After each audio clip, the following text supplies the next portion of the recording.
ઉમેદવાર માટે ટિકિટ જાહેર થતાં માના મંદિરે અને મતદાન પૂર્ણ થયા બાદ પણ માના મંદિરે બનાસની બેન ગેનીબેને અંબાજી મંદિર ખાતે દર્શન કરી તમામ લોકોનો આભાર માન્યો હતો।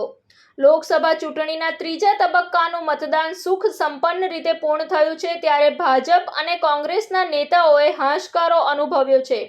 સમગ્ર ગુજરાતમાં જો કોઈ હોટ સીટ હોય તો તે બનાસકાંઠા સીટ તરીકે જોવા મળી હતી। આ સીટ ઉપરથી 2 મહિલા ઉમેદવારો ચૂંટણી લડતી હતી અને ચૂંટણી પ્રચાર દરમિયાન આક્ષેપ પ્રતિ આક્ષેપો સહિત એકબીજા પર નિવેદનો પણ અપાયા હતા। ત્યારે ત્રીજા તબક્કાનું મતદાન પૂર્ણ થતાં બનાસની બેન ગેનીબેન અંબાજી મંદિરમાં દર્શન કરવા આવ્યા હતા અને સાંજે આરતીમાં ભાગ લીધો હતો। ઘેર ઘેર જાણીતા થયેલા બનાસની બેન ગેનીબેન જે દિવસે ટિકિટ જાહેર થઈ ત્યારે સાંજે અંબાજી મંદિરમાં સાંજની આરતીમાં ભાગ લેવા આવ્યા હતા અને ત્યારબાદ સતત બનાસકાંઠા જિલ્લાના અલગ અલગ તાલુકાઓમાં ચૂંટણી સભા બેઠક યોજી હતી।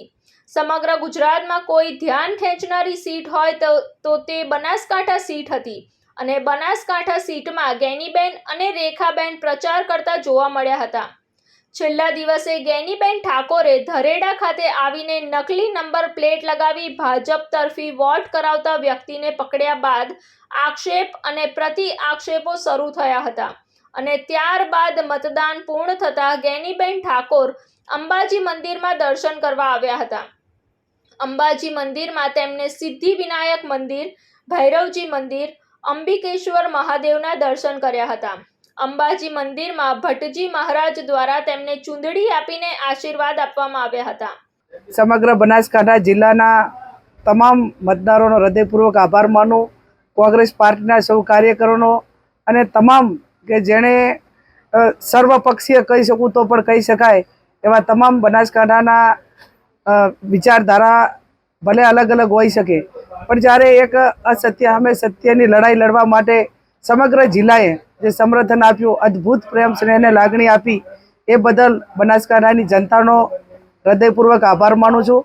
મા જગદંબાના સાનિધ્યમાં દર્શન કરીને એ જ પ્રાર્થના કરી કે હે મા જગદંબા, જિલ્લામાં સુખમય, શાંતિમય અને એક લોકશાહી ઢબે આ ચૂંટણી સંપન્ન થઈ અને વિના વિઘ્ને આ ચૂંટણી પાર પડી, એ બદલ મા જગદંબાના આશીર્વાદ આખા જિલ્લાના તમામ લોકો ઉપર રહ્યા છે।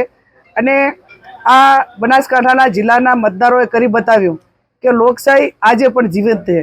તમામ સંસાધનો સામે એક ગરીબ સમાજની દીકરીને કે જેની પાસે ડિપોઝિટ ભરવાના પણ પૈસા ના હોય અને આવડા મોટા જંગમાં જે સાથ સહકાર, તન, મન અને ધનથી જે મદદ કરી, એવા તમામ લોકોનો પણ મારે આજ તબક્કે હૃદયપૂર્વક આભાર માનવો છે। અને હું ચોક્કસથી મા જગદંબા અંબાજીના સાનિધ્યમાં આજે બેઠી છું ત્યારે બનાસકાંઠાની જનતાનો હું ક્યારે પણ જે આ મારા ઉપર જે ઋણ છે એક વ્યક્તિ તરીકે ઉતારવા માટેનો પૂરો પ્રયત્ન કરીશ, પણ એમને જે મદદ કરી એ પ્રમાણમાં હું ક્યારે પણ ઉતારી નહીં શકું। હર હંમેશા પ્રજાની ઋણી રહીશ અને તમામ લોકોએ મદદ કરી એનો આભાર, ના કરી એનો આભાર। અને એક સમગ્ર જિલ્લાની રાજ્યની અંદર બનાસકાંઠાએ સૌથી વધારે મતદાન, ઊંચું મતદાન કરી અને લોકશાહી એક પ્રણાલિકા, એક ડેમોક્રેસીને, એક બંધારણને જે મતાધિકારનો દરેક નાગરિકનો જે હક છે એ મતાધિકાર મતદાન કરવામાં પૂરેપૂરો ઉત્સાહ અને ઉમંગ બતાવ્યો, એ બદલ પણ મારે બનાસકાંઠાની જનતાનો આભાર માનવો। ભારતીય જનતા પાર્ટીના લોકો જે મોટા દાવા કરતા હતા, ખરેખર તો એમને પૂછવું જોઈએ, અમે તો કોઈ દાવા કર્યા જ નથી, પણ બનાસકાંઠાની જનતા 18 આલમ 36 કોમ જે પ્રેમ સ્નેહને લાગણી, ઉત્સાહ અને ઊંચું મતદાન, અમે એમ કહેતા હતા કે મતદાન આ પ્રમાણે થશે એટલે જીત અમારી જ થશે। એટલે મા જગદંબા ટિકિટ જ્યારે મળી ત્યારે પણ આરતી ટાઈમે અહીંયા આવી હતી। આજે મતદાન સમાપન થયા પછી પણ અહીંયા પહેલી વખત દર્શન કરવા અને મા જગદંબાના આશીર્વાદ લેવા અને એક એમના ચરણમાં વંદન કરીને સુખમય, શાંતિમયથી આ ચૂંટણી સંપૂર્ણ પૂરી થઈ, એ માટે પણ હું આજે દર્શન કરવા આવી છું। તમામ પ્રકારના એને જે કહેવાય સામ, દામ, દંડ, ભેદ અને એક જે કક્ષાએ ન જઈ શકાય એ કક્ષાની રાજનીતિ એ બનાસકાંઠાની અંદર વહીવટી તંત્ર, તમામ પ્રકારનું, તમામ સંસાધનો, જનશક્તિ સામે ધનશક્તિ, આ એક અલગ પ્રકારની ચૂંટણી લડાણી, પણ છતાં અમે અડીખમ રીતે 2 મહિના થઈ ગયા, નથી અમને શારીરિક થાક લાગ્યો કે નથી અમને આ ચૂંટણીની અંદર કોઈ એવું લાગ્યું કે અમને કોઈ પણ પ્રકારની અડચણ છે. અડચણો હશે પણ એને આફતના મને અવસરમાં ગણીને એનો મુકાબલો કરીને અમે સંપૂર્ણ રીતે આ ચૂંટણીની અંદર એક ખેલદિલની ભાવનાથી અમે મતદાન કર્યું છે.